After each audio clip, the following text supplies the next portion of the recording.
Welcome back, everybody. I am Becky with Two Girls Without Cancer. Once again, I am flying solo. Ashley is still sick, so we wish her the absolute best. In the meantime, I'm holding down the fort with another fantastic guest. My guest is named Dallas. Now, he is a 16-hour coach, which he will explain to you and me, since I don't know what that is. He's an author, he's a speaker, he's gone through some stuff in his life, and he is here to tell us about everything that he's gone through. I'm so excited for this one. So, without further ado, welcome Dallas to the show. Thanks, Howdy. Becky. It's great to be here. It's nice to chat with a fellow Canadian. Great. Yeah, I'm out here on the West Coast on Vancouver Ah, Island. lucky. That's nice. My dad is currently visiting out there, well, for work, and he sent me pictures of flowers and things. We have a ton of snow here in Edmonton, so makes me wish that maybe I lived more Yeah, we coastal. love But we love to rub that in. yes, everyone from BC loves to rub that in for sure. Years ago, I had a friend in Toronto, and I used to send her Mhm. a picture in March of me mowing the lawn just to annoy him. Yeah, no kidding. Well, and it's funny in Ontario, so my family's from there, and I'm originally from there, and I'm in a text group with my uncle, my grandma, and my mom and stuff, and they said that it was really nasty weather overnight, a big snowy storm, but it's supposed to be plus 18 today. So, I mean, Yeah, that's the funny thing about Canadian weather is like, who knows? Who knows what's yeah. going to be? Wait a half hour, it'll change. Yeah, literally. Like I went out today in a t-shirt. It was pretty chilly. Tomorrow I could have sandals on. Tomorrow I could have winter boots on. Like who knows? Yeah, So for anyone who's watching our show who is not Canadian, you might not understand. America's weather is a little more consistent, let's say. At least the more south you go. But yeah, up here in Canada land, yeah, we we battle. These are long winters for some of us. Not maybe not for Dallas, but for the rest of us. So thank you again for being here. Let's just dive right into it. Tell everybody who you are, what you do. okay. Well, as you said, my name is Dallas. It's Dallas Collis at gmail.com if anybody wants to say hello. Perfect. DallasCalls@gmail.com. I will link it in the And show notes. what I talk about is a story. You, Becky, are a story, Hmm. and I'm a story, and we are storytellers. Yes. If I met you at a cocktail party, I'm introduced to you, and I say, "Oh, nice to meet you, Becky. Can you tell me something about yourself?" And this self you begin to tell me about is your story. Hmm. And our stories are our history, what we've gone through, what we've learned, what we've experienced. Everything from our yesterday informs us for today. We are historical creatures. And our story is how we identify who we are. Because in time, we learn things about ourselves. So for many children, myself included, trauma is a part of the story. And, I came out of my childhood knowing I was not very smart. In fact, a failure. I didn't measure up. I wasn't good enough because this is what school informed me.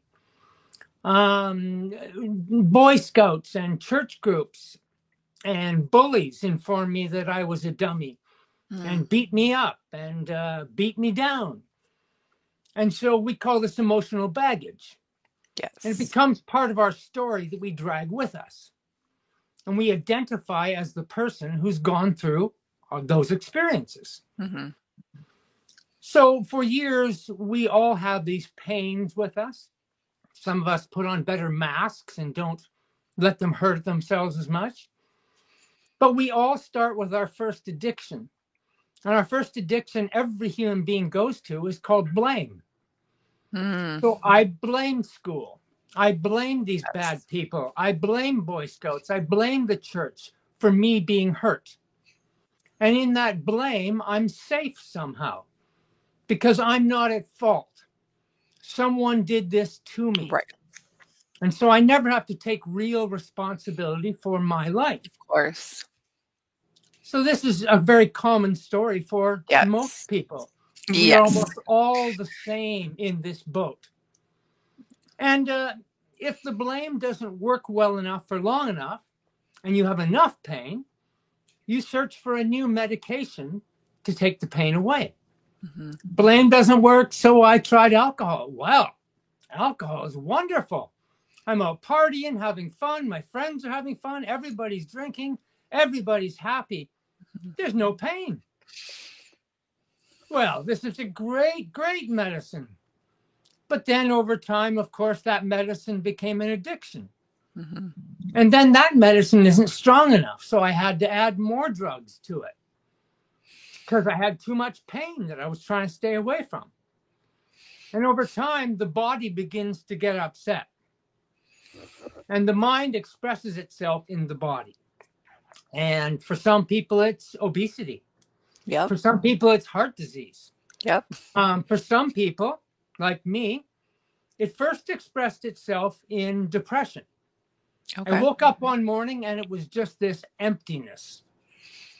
And what depression is doing is suppressing all that pain and feeling. Mm-hmm. It's pushing it down and saying to you, time to wake up. You have to deal with this pain. Of course, I didn't. I ignored it like most people Yeah, do. of course. It's too hard to deal with it. It's Right. easier to ignore it for now. Exactly.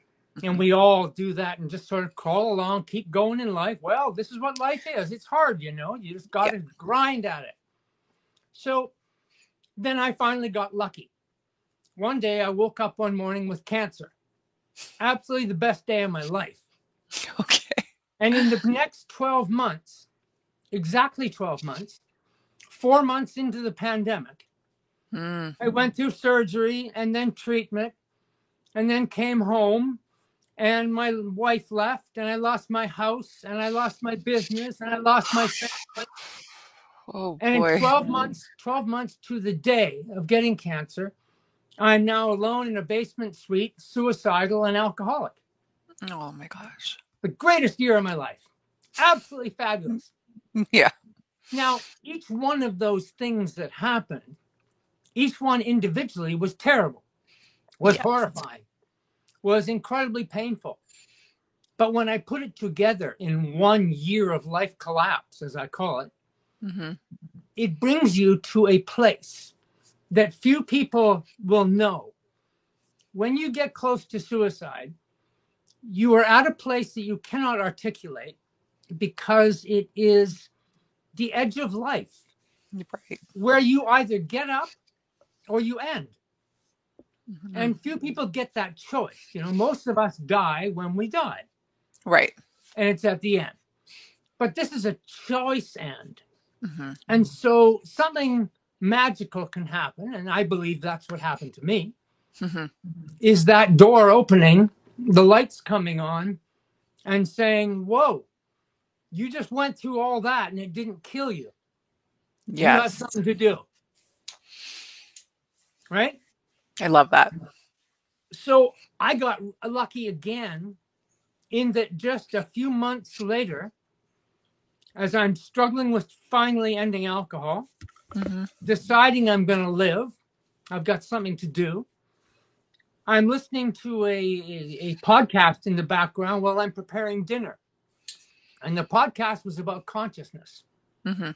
And a man on the podcast says this one line, and it absolutely floored me and changed my entire life, which I would never believe. I've never believed in the bolt of lightning, you know, that Right. moment. Yes. I've always thought that was so Hollywood and silly. Of course. Yeah. Well, it's true. Now I believe it's true because it happened to me. Amazing. And this line that he said is this: show me yesterday. Mm. That was it. That's it. Our whole life is about yesterday, our story, the story mind, as I call it. Everything we believe about ourselves is a part of this story we carry with us from yesterday. Right. When he said, show me yesterday, my mind went, yeah, I can't go to the cupboard and go, hey, look, Becky, here's yesterday. Like, what is it? Mm-hmm. Where is it? What is the truth of it? It's gone. What is this thing I've believed as a story that brought me to the edge of death? How is that possible that I just believed a story that was me and it almost killed me? Mm-hmm. The reality is it's a belief. It's a story. There's nothing true about it outside of my belief. You don't believe my story because it's not your story. So what is the reality of this thing that we think is ourself. That's the reality that I opened up to and went, there is no truth to our story. Mm-hmm. There's only the truth that I believe in it. Mm-hmm. I was traumatized at 10 years old. Well, when I'm 60, I'm not being traumatized. Why am I holding it? Why have I carried this pain? Why have I carried it to the point that I ate crap food, didn't exercise, drank alcohol, did all these drugs, worried sick every day, Mm-hmm. anxious about tomorrow, until my body exploded into cancer and I lost everything? All because of a story I believed. Wow. So when you can realize that your life is only right here, you and I today, right now.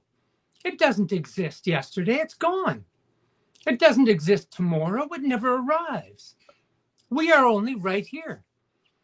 So I'm a 16-hour coach because I came to this realization. If my day is 24 hours long and I sleep for 8 hours, how many hours do I have to live my life? Right. 16. 16. Yeah.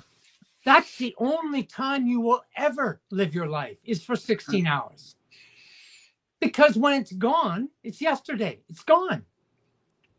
Tomorrow, it's never going to be here. We only live one day, 16 hours. Mm-hmm. So what could I do with one day? Could I eat a little better?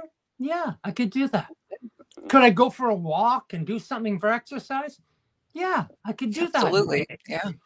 Could I call a friend or a family member and tell them I love them? Yeah, I could probably do that in one day. Could I put the best possible intention into my work to make sure there's a roof over my head, clothes on my back, and food in my belly? Yeah, I can do that in one day. And there's life. You only ever have to do anything for one day. And as soon as you can make your life one day, what is there to worry about? What is there pain in? There isn't any. You're here, alive, being attention one day. Wow. That's the simplicity of our life that we have covered in a story Mm-hmm. and filled with a drama. And we've got climate change, and we've got war, and we've got politics and elections. And oh my God, my whole life could be upended. It's a drama. Yes. None of it ever comes true. Yeah, is not the truth. Every great drama of your life, when you look back, you go, yeah, but it really wasn't anything, was it? Right. You're still here. You still get up in the morning, get dressed, live. One day. That's all that we have. It's so beautiful when you realize Yes. that nothing else is in the way. Everything Mm-hmm. else is imagined in our minds. It's just not real. Mm-hmm. Wow. Dallas, you are profound. That is a very simple, the very deep thought. And it's so true. There's a piece of, to living in that moment. They say depression is stuck in the past, anxiety is stuck in the future, but like that living for today, that moment. And I know as someone who's recently gone through cancer, like some days you have to take it just a day. You can't envision what your life's going to be like in a year from now, especially not with a disease. But knowing that I can get through today, that brought me a lot of peace through my journey. Yeah. And this is a great thing. Let's discuss this cancer Yes. because this is where it first started showing up. Hmm. Um, I can remember my first day arriving at the BC Cancer Center for my first treatment and sitting in this waiting area, and there was 4 or 5 other people. I started talking to them, and they were all scared to death, which I get, but they were viscerally, couldn't talk much, didn't really want to look you in the eye, Right. were really, really scared. And I get it. But I found as I went each day to treatment and I would talk to different people, some people were like me and just went, oh, it's today. Let's do it. We'll get Yeah. through it. We'll get through it. And other people had already gone to the future and decided they were going to die. Hmm. It's like they had already made up their mind that the beast Yes. had them and they couldn't get away from the beast. I Hmm. would call it the beast, is what I called cancer. Yeah. Fair. And so I found some people already gave up going in. As soon as they got a diagnosis, oh my God, it's the end of the world. I'm doomed. I'm Yeah. dead. And they did die. Yes. And That's these, the and piece I was waiting for. and I found the people that were like me who cracked jokes and was singing and Yeah. dancing in the hallways of BC Cancer Center, and people would think I was a freak. And I was going, big deal. Here Yeah. we go, blah, blah, blah, and dance along. Yes. Those people tended to live. Hmm. We have this amazing power of our minds. If we believe a story is the end of the world, Hmm. we live that way in Yes. pain, like it's the end of the Absolutely. world. Yeah. And if we live in a story that says, today is wonderful, I love you, you love me, everything's fine, Hmm. we tend to be happier, healthier, and things are fine. Hmm. It's not absolute, of course not. Cancer comes and kills the most optimistic people in the world. Totally. Yeah. Nothing is 100%. It's simply an odds. And Yeah. by the odds, the more positive you are, the more you believe in this moment, the better chance I think you have to live a better life. Hmm. And cancer was the kickoff of that. It said to me, yeah, this is what it's about. And then each thing that happened afterward just kept knocking me down, of course. But that stuck with me forever. I love that. That I, sort of finality, yes or no. What are you going to yeah. do? So I know, different journeys that I've been on with cancer. I traveled to Mexico to do holistic, and then I came back to Alberta to do conventional. And different doctors and nurses through all those places would tell me, or my companion, my mom, whoever was with me, they would say, she's going to beat this. Her attitude is so good. She's going to beat this. And See, so, they've seen they it. would, They've seen it yeah, over and they over. have. Exactly. Like I mean, in Mexico, everyone's pretty nonchalant about everything. So, Yeah, when a doctor's like, oh, you have cancer. Okay, whatever. Where here it's like, oh my God, you have cancer. You're going to die. yeah. But, in Mexico, like the doctor just kept saying, she's going to be fine. Like this was to my mom. She's going to be fine. Listen to her talk, listen to her attitude. Like she's going to be fine. And, in the back of my mind, I would hear it and I would go, how does he know this? But I always knew, as someone who's like kind of chronically optimistic anyway, like a ray of friggin' sunshine when even, sky's gray. Yeah, Um, yeah. it was impossible for me to be negative about it. Don't get me wrong, I had my moments, my Of freakouts, course. my little like I want to be in a hole and like not talk to anybody and Yep. whatever. But for the most part, like I would say 95% of my day was spent, I've got this. It's fine. It's just cancer. I've been through harder. Like I just really had to talk myself down. Now, granted, like coming out of cancer, like once I was in remission and stuff, you do have to deal with a lot of the trauma that comes along with it, at least for me. Yep. Um, there was some moments where I did feel like maybe that optimism wasn't genuine. I was faking it till I made it kind of Sure. thing. Sure. But it got me through, man. That survival mode, being optimistic in survival mode was everything. And I think it brought me to where I am today. Like, don't get me wrong, I still suffer like emotionally. I still suffer sometimes, mentally, my body, physically. There's still things I need to deal with post cancer.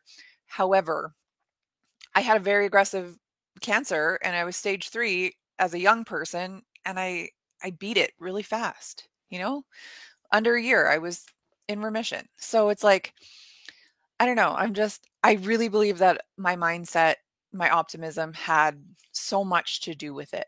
I didn't let it control me or define me. Cancer wasn't going to be how I died, and because of that, like you were saying, you felt like there was more to your story or there was more to your purpose. And I kept feeling that too. Like, I'm not meant to go right now. This is not how I'm going to go at 36 years old. Like, I have so much more to do in my life. And that always kept me going as well, thinking there's no possible way that I'm going to die right now because I know that I'm meant for more. That's the And first so thing I that used to kept me do going. with people when I talk to them.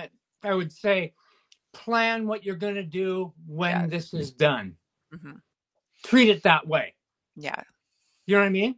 Mhm. This isn't the show. This is just the speed bump. And Yeah. when you get through it, what are you going to do? I would try and get people to talk about that, because I Yeah. think that optimism of going to something after this is really important. Mhm. Yeah. Yeah, I could see, like, maybe some people feeling anxious about that or whatever Oh, yeah. because how do I picture my life like that? And then you have your heart set on something, and then if your health turns the opposite way, feeling let down. But I totally see what you're saying. Like, yeah, being able to look to a future event that's going to be really awesome, something to look forward to.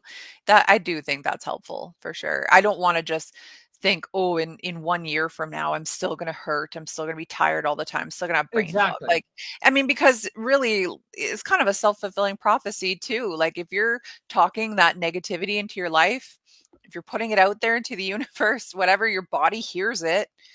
If you're gonna say, and I do this, I got called out on this on my massage an hour ago. He said, if you're talking bad about your body, it hears you. So if you're saying, I'm sore all the time, I hurt all the time, my brain doesn't work all the time, guess what? And I'm like, whew, right in the heart here, friend. So, The I've fastest, I've done a lot of work with elderly people, mhm, trying to get them into the gym and, yeah, looking after themselves.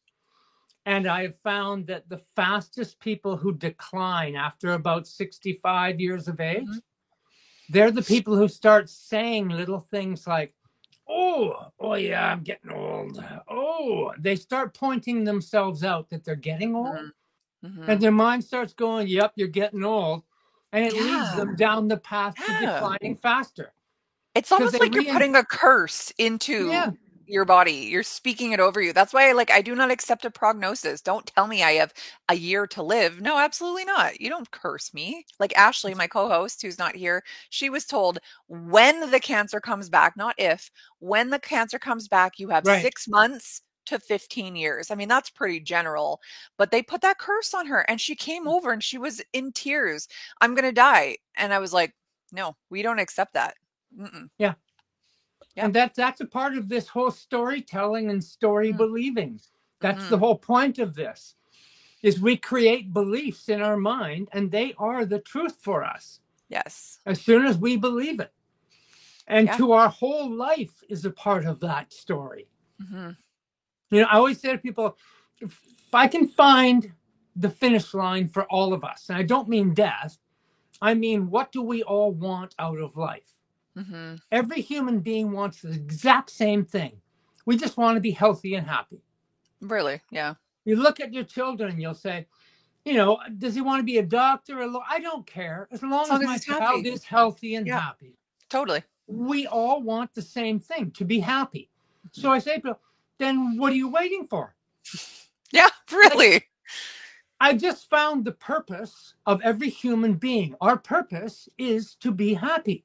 Mhm. That's it. Why make it into some great drama? Like some Hollywood movie that, oh, my purpose is to change the world. My purpose is to. No, your purpose is to be a happy, healthy human being. That's it. Mhm. And I think what people forget as well is even if it's just you that's happy, that's your goal in life is to help yourself be happy, that affects other people. You don't know that you're changing someone else's life by your happiness, your joy, your gratitude, your, disposition. That could help change people. Oh yeah, absolutely. I mean, we infect each other Yeah, I was gonna say that joy is because infectious. because we are all part of the same story. Mhm. Well, thanks, man.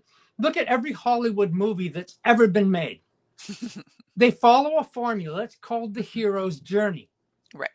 It's the path of starting of a just normal, nothing person, and then struggling and having to overcome Mhm. pain, and then coming up against bigger challenges that seem Yes. impossible. And in the end, you get there to where? Happy. Every Yeah. story is the same story. Our Mhm. whole world has the same story. And the more we can see that it is just belief in this story, the more we can take the drama out Right. and say there's no reason to have all this drama of fear and insecurity that is Mhm. put into us at birth. I mean, you want a human being to be traumatized? Have them leave that beautiful womb of Right. comfort and security and be Yeah. thrown out into this world. And the baby does what? Yeah, bright, sterile environment, cold, loud. We are traumatized Yeah. instantly with fear and insecurity. And Yes, this of is what course. plays our story in life. It's all based on this. Mhm. We have so much fear and insecurity in the world, we're willing to have armies and go to war and kill each other, only for the reason of a story that we're believing. You're bad, I'm Right. right, you're wrong, I'm good. That's all it is. Yeah. I was There's no thinking about reality to this. I was thinking about something today. This is kind of an aside, but I was it had come up about Hitler, the Nazis, stuff like that. Obviously horrible. Um, but like my husband's grandfather was German and fought for the German Yep, army in World War II, and how he believed that their side was the good side. I mean, obviously, they didn't know what of was going course. on with, genocide and things like that. But he thought that it was the right side because that was the story that they were told and they believed. And so, 80 years later, we know that that wasn't the case. But to them, that was the truth to them, that they were just fighting for their side, which really in their own truth is the right one. Of course. So yeah, it's Because they had the interesting. same story we had. They had the Yeah. same story. Mhm. Our story just prevailed in the end, but it was the same story. Mhm. Yeah, fight for Our your country, protect your family. our pain, our emotional pain and everything is a part of the same story. Mhm. And we can defeat our own story. Mhm. I now disbelieve my story. As Mhm. soon as I disbelieved my story, I wasn't carrying the baggage. I didn't need alcohol or drugs or anything because I Wow. didn't need medication against the pain because the Yeah. pain was gone because I didn't believe it was true. Mhm. So I Wow. say now today, you cannot heal from anything. Mhm. You don't heal. What human beings do is leave. Mm. They stop carrying the disease. They stop carrying the emotional baggage. They stop carrying the trauma. They leave it behind. We think it's healing. We can't heal. We've had Mhm. 100 years of psychiatry and psychology from the greatest minds in the Right. field about the brain. And Yes. today we have a mental health crisis. We have Literally. more people on psychoactive drugs than ever before in history. Mhm. Why? Because you can't heal. The people who get better from mental health leave the baggage behind. Mhm. They simply escape it. They leave it. They Mhm. don't, they stop coping. We teach everyone to cope with it, to manage their emotions, to Mhm. find the way to deal with life, to try and make life easier for them, to support them and encourage them. We call them survivors like it's a badge of honor. Mhm. This is all a mistake. Right. This keeps people in pain. Yeah. It makes them comfortable in their pain. Mhm. When you leave it, there's nothing to be comfortable about. It's just not there.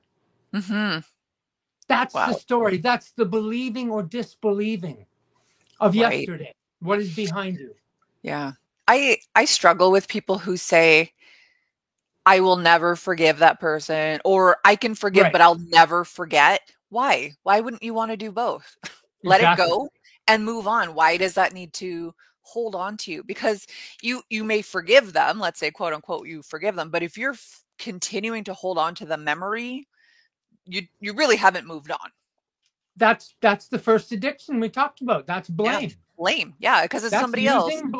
using blame so I can't don't take responsibility Well, for yeah, of myself. course. It's people don't want to know that they have character flaws, right? We all do it. We're all humans, right? We're Yeah. all imperfect creatures. You mean you're not perfect? No, What? can you imagine? Can you imagine? I know.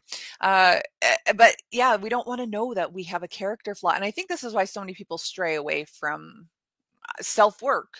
It's hard because you'll come face to face with your own issues, your own flaws, your own weaknesses, or whatever. But man, once you battle through, once you let go, once you release that and walk away, the healing that comes. Yeah. I'm Yeah, telling you, like, the only true healing is finding your true self. yeah, I say, I, look into a baby's face, a newborn baby's face, mhm, and what do you see? You see love and beauty and yeah, happiness. That's pure, all. yeah, They don't have a story yet. They don't have yeah. worries. They don't have any labels. Learned It's just behaviors. Yeah. it's just a beautiful human being. Yes. Well, 3 months ago my mother died. And two So hours sorry. before she died, I looked in her face, and what did I see? I saw beauty. I Mm, saw love. I saw that happy baby's face. mm, I'm not seeing my mother or that baby. I'm seeing my own heart reflected in them. My true self is what you see in those faces. mm-hmm. That's why we all, in the end, get there. Everyone, as they get close to death, suddenly the cars, the house, the clothes, the makeup, nothing Means matters. nothing. They Mm-hmm. begin to get close to what? The baby, the Mm-hmm. true being of just being a beautiful person who's alive. That is always there, every day, every moment of our life. But we cover it in what? The clouds and the storms of the drama of a story Right. that blinds us to our true nature, that we Mm-hmm. are just loving, beautiful, happy beings. Mm-hmm. Wow. Like these are hitting me right in the feels here, Dallas.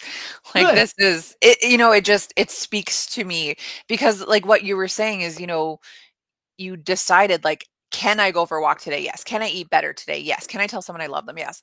The past week, I've got to say, there's been a nagging inside, call it whatever, divine, call it intuition, whatever. There's been this nagging on the inside that was like, you're literally wasting the second chance.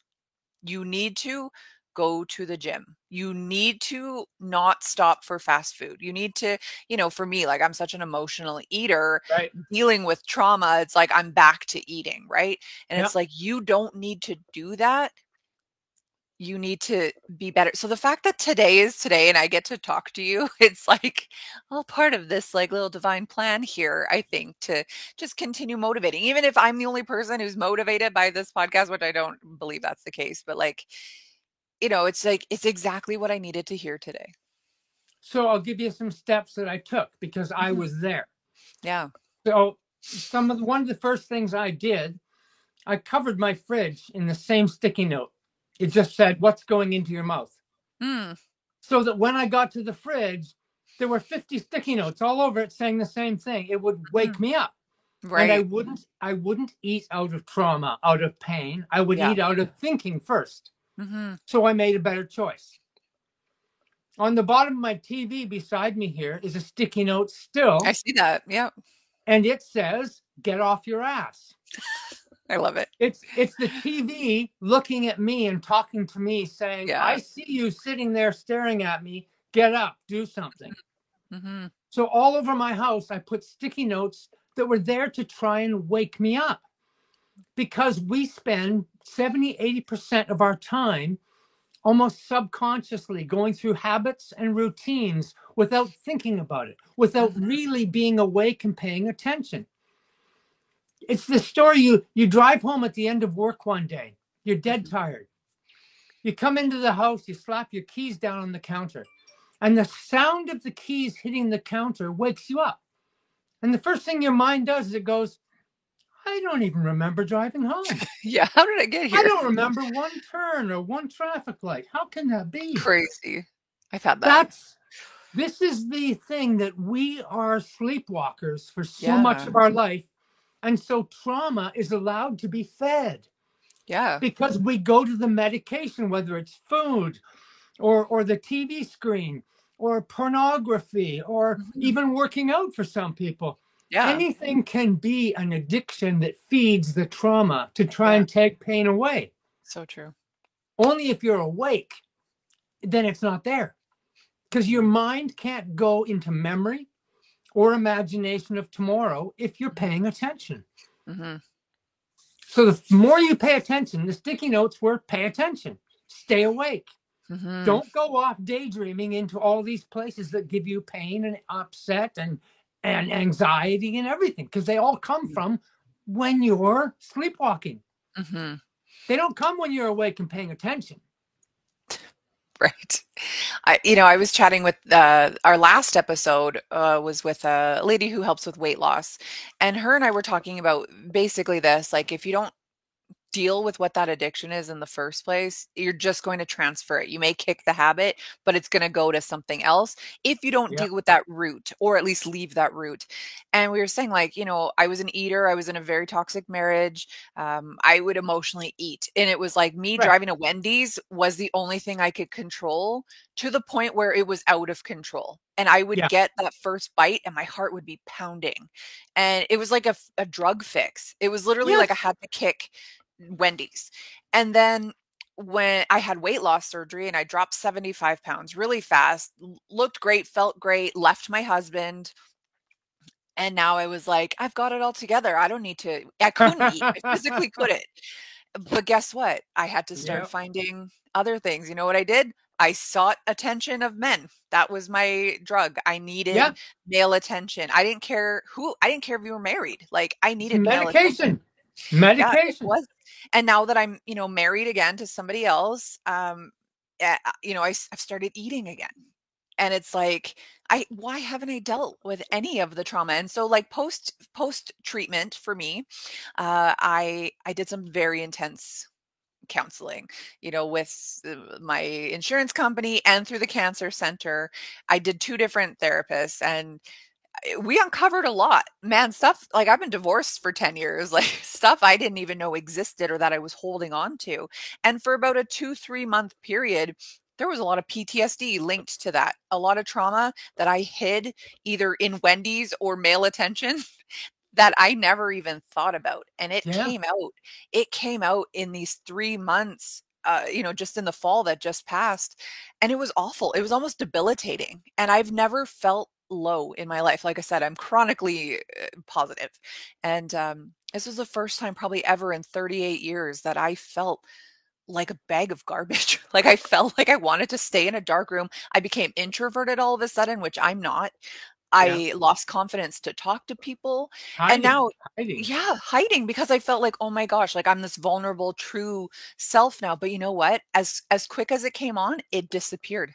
All of a sudden, I was no longer insecure. I wasn't jealous. I wasn't having panic attacks. Like the things that came on out of nowhere because of uncovering it just disappeared. And you know what? I don't feel it anymore. And I feel like a weight has been lifted. Yeah. Well, it has. It literally has. Emotional baggage gives a physical weight to your body.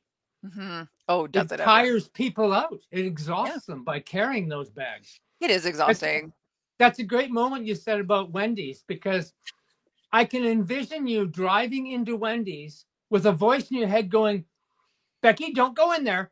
Mhm. Becky, don't eat that food. You know you shouldn't. And you still go and do it. Mhm. You're overridden. I Like this, walked into this a liquor guy and this guy. store. I would walk into a liquor store with the voice going, don't open that door. Hmm. Don't pick up that bottle. Hmm. Don't buy this. But I'd still be doing it Yeah, of course. You're like, shut up, because of voice. what you just said. I hadn't dealt with the reason. You hadn't dealt with the reason to medicate with fast food. I hadn't dealt with the reason to medicate with alcohol. It's no Hmm. different. No, it really isn't. People It's think, both of us dealing with a story yeah, of our belief. And as soon as we got out of the story, you no longer need the medication. yeah. I knew a fellow who used to have a drug problem, lots of drugs, lots of alcohol, whatever.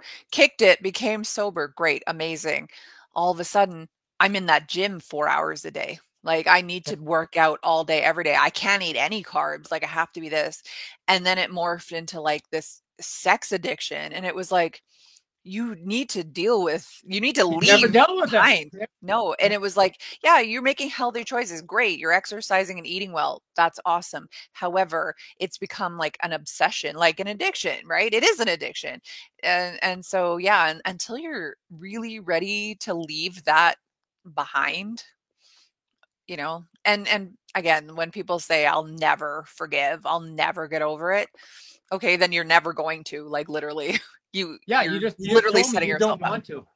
Yeah, exactly. I'll never forgive that person. Okay, you physically will not ever forgive that person, and you will continue to hold that weight for the rest of your life. Yeah, and you're not hurting that person, you're only hurting yourself. Well, yeah. Yeah, that's just That it. I again, I am also like chronically forgiving of people, even people that let's say didn't deserve it. But at the end of the day, like everyone does deserve it. And even if it's not for them, it's for me. I'm tired of carrying around baggage all the time. I had a very traumatic relationship with my ex-husband, and now him and I are great buddies. You know why? Because all of yeah, a sudden I let it go and I yeah, saw him as like, just a person, the father of my children, a man I once exactly. loved, and now we're buddies, and it feels like Yes, such a weight because that was a big weight on me for almost a decade, and as it soon is as I for a got sick. lot of people. Yeah, as soon as I got sick and, he obviously got a kick in the butt with that, and I got a kick in the butt with that, and it was like, we have children together, and we need to, just be the best we can for them, and also, like, let's take away that anxiety and stress and pressure between us, and now it's like, it's great. It's his Yeah, birthday in a month. We're gonna go out. We're gonna go to bingo together. It's and like, it's I would never in a million years think of doing that. and it's easy. It's easy. Yeah. It's easy. This is Yes. the biggest part of this. The simplicity is why it's so difficult. Yeah. You Yeah. know, Right. 20 years with my wife, knowing it was a toxic relationship, Yeah. knowing we had to be apart, but not leaving because Mhm. you get the idea. Well, we have cars together, house together, Yeah. children together, bank accounts together. You're so intertwined, you can't see how you can escape it. Yeah. You're together for And then convenience. when it happens, your head spins around and goes, "It was that simple? Yeah, That's honestly. it? That's Yeah. all? Yeah. The world didn't come to an end?" Yeah. I know. And that moment is that simplicity that we have to realize is all life. Yeah. It is that simple. But getting there is all the complexity of the story and the storm in our heads that doesn't allow us to see straight. Mhm. And it's always been there, it's always waiting for you. Yeah. And everyone is Uh, strong enough to do it. Everyone is strong enough to walk yeah. that. They are. They really are. People don't give themselves the credit. Their bodies are Not smart. Their brains are nearly. smart. Their hearts are Yeah. smart.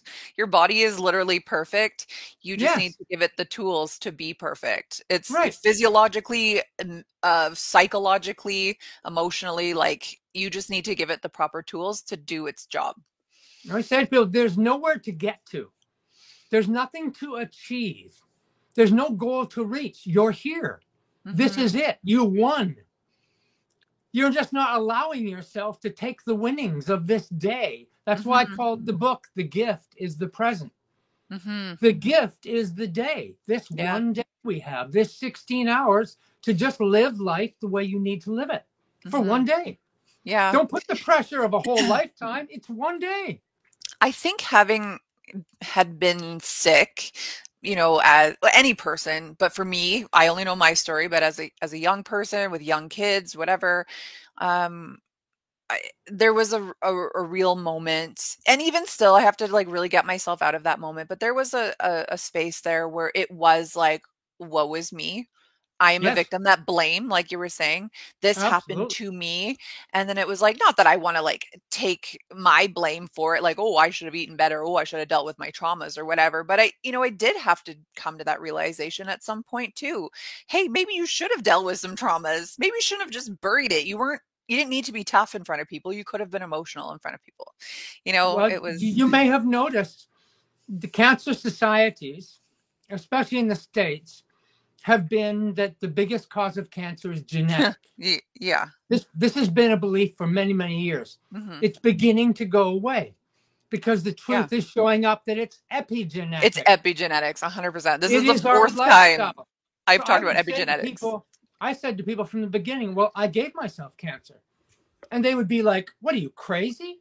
And I said, well, no, I just spent Mhm. 40 years worrying, eating Mhm. shit food, Mhm. drinking alcohol, taking drugs in Yeah. abusive situations. Of course, I brought this on myself. And they were Mhm. just stunned to hear this.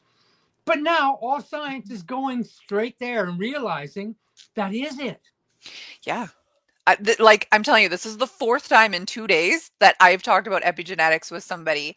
And I even said to Massage right before I came here, I said, yeah, there is, some small piece of genetics, your parents had it, so you had it. But that, again, that's a curse. Like, don't tell me I'm going to have that. My And lifestyle will dictate. everyone has the genetic trigger for Of course. cancer, Of course. but it doesn't get expressed unless the epigenetic result Hmm. looks for Hmm. the expression. Hmm. And that's environment, that's mind state, Totally. that's all these pieces coming Yeah. together. I Never think a one lot of thing, it. not Yeah, one of thing. course. It's not just like, "Oh, I didn't deal with this, therefore I have trauma." Well, you're right. I Exactly. didn't deal with it, but I also ate poorly and also yo-yo dieted and I also had a lot of different traumas and I Right. also don't sleep well and I also went through a season where I drank a bit. And like there's a lot of factors that just basically weaken you down Yeah. to We have usually something. go down by 1,000 cuts, not by one event. Yes. Yeah, It's exactly. built up over years and time, and we practice Mhm. living this story that can kill you. Mhm. Yeah, really. Imagine if we all just started living like you had 100 years to live, like that you're like every day, like you said, is a Or you had gift. one day to live. Yeah, that's true too. Live for just this one day and don't have a story. And just Right. be people who love each other, care about each other, and enjoy life. That's it. Hmm. You don't need anything else. Yeah, that's fair. I was thinking like if you know you're going to hit 100 years, like that means you don't have to worry about this. You don't have to worry about that debt. You don't have to worry about dying in a car accident. You don't have to worry about. But yeah, I see what you mean with the one The day. downside is, though, if I knew I was going to live 100 years no matter what, I'd still be an alcoholic on drugs Well, and fair. You're pretending right. I was having a good time. So Yeah, you're right. it's a tough one to look at that way. So true. Dallas, you're an amazing speaker. I love that. Like I feel like I could talk to you forever. I just feel like everything that you're thinking is like speaking to me Great. tenfold. Love it. So I love this. So, our time is coming to an end here, but why don't you tell everybody where they can contact you, what you can do to help them, all the things. I can't help anyone. Right. How can you motivate somebody to help themselves? I always say today, if you've got your name, you can't hide. Hmm. I mean, you got my name, Dallas Calls. You're going to find me at Gmail. You can find me on Facebook. You can't get away from it. True. My books are on Amazon. It's just pretty simple today, so I don't worry about it too much. And you've got the links in the show notes, so Hmm. we're Okay, all good. amazing. So if you type Dallas Collis in anywhere, you're gonna find this guy. You're gonna Yeah. be inspired by this man. I- Like I love it. I'm so thankful for this conversation that we've had here today. Thanks for having me, Becky. I've enjoyed it. Awesome. Okay, like I know I say this every episode that I loved that guest. That guest was amazing, but like honestly, I feel so incredibly blessed to have met all these people and be able to interview them because like not only does it speak to me, I really feel like this speaks to everybody. Like who doesn't have anxiety? Who doesn't have stress? Like who doesn't have things that they're holding on to? So just remember what Dallas said, like just live in today. Today is you're thankful for today. Today is one day and that's you don't have to worry about it. You're not your story, you're not your disease, you're not your past, you're not your trauma. You are literally your story today. So I am like blown away. Go to, hold on, this way, Dallas Fit 5 Life. That's his social handle. But again, you could type in Dallas Collis anywhere and find it. Amazon, social medias, whatever. Join us next week when we are back with another fantastic guest. Hopefully, Ashley will be back for that one. If not, it'll be me here. And follow us on oh gosh, it's backwards. Two Girls Without Cancer on all the socials, YouTube, Spotify, whatever. Check us out every Tuesday morning. Thanks so much, everybody. Have a good day.